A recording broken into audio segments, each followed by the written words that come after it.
Dans l'épisode d'aujourd'hui, nous allons explorer le sujet des églises qui ne monteront pas vers le ciel. Depuis combien de temps entendons-nous dire que Jésus revient, que le monde touche à sa fin, que l'Église va être enlevée? Beaucoup de ceux qui ont entendu cela lorsqu'ils étaient enfants sont déjà âgés, et jusqu'à présent, l'Église n'est toujours pas montée. Mais il y a juste un détail que la plupart ne remarquent pas.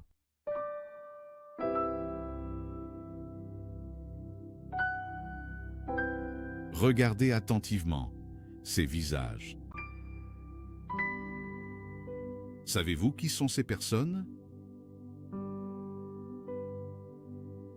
Il s'agit précisément de tous les fidèles qui ont été promus au sein de la véritable Église céleste. D'après un recensement uniquement parmi les ouvriers, pasteurs et épouses de l'Église universelle, rien que ces 10 dernières années, près de 7000 personnes sont parties. Sans compter les membres et les fidèles, et bien sûr, ceux d'autres églises qui sont aussi morts sauvés à travers le monde. Il est certain que vous venez de vous souvenir de quelqu'un. Oui, la structure de l'Église est déjà en train de monter, petit à petit. Petit à petit, Dieu rappelle tranquillement à lui ses fidèles serviteurs. Certaines personnes ont connu une existence de très nombreuses et longues années, tandis que d'autres n'en ont vécu que très peu.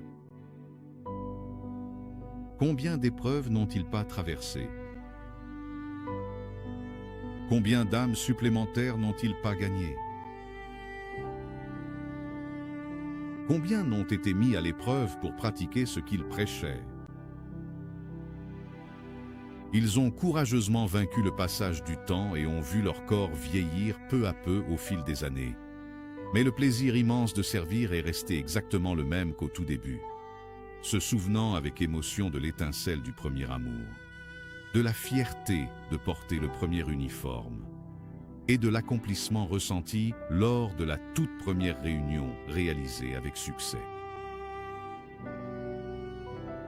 La grande majorité d'entre eux sont totalement inconnus de ceux qui regardent, mais ils sont parfaitement connus et aimés de Dieu. Le plus grand témoignage qui existe n'est pas la guérison du cancer, la délivrance des vices ou les conquêtes matérielles. Le plus grand témoignage qui existe, c'est de persévérer. Le juste ne meurt pas, le juste est promu, serviteur bon et fidèle, qui a été fidèle dans peu et qui maintenant est dans l'abondance. Ne pleure pas pour elle, pleure pour toi qui es encore dans ce monde et qui dois lutter pour le salut de ton âme. Avec celui qui est fidèle, tu te montres fidèle. Avec celui qui est bon, tu te montres bon. Avec l'homme droit, tu agis selon la droiture. Avec celui qui est pur, tu te montres pur. Et avec le pervers, tu agis selon sa perversité. Mais ne te fais pas d'illusions en faisant seulement partie d'une église physique, car l'église de briques ne montera pas, et ceux qui n'en font partie que physiquement resteront derrière avec les briques. Les églises qui ne monteront pas sont celles des hypocrites, des blessés, des malicieux, des commères, des matérialistes. L'église, instituée par le Seigneur Jésus, est le royaume de Dieu sur cette terre. C'est aussi une répétition de ce que nous vivrons au ciel. Il rassemblera ses enfants là-haut, c'est pourquoi il tient à les réunir ici-bas et à les avertir de ne pas cesser de se rassembler. Après tout, une braise hors du brésier s'éteint vite.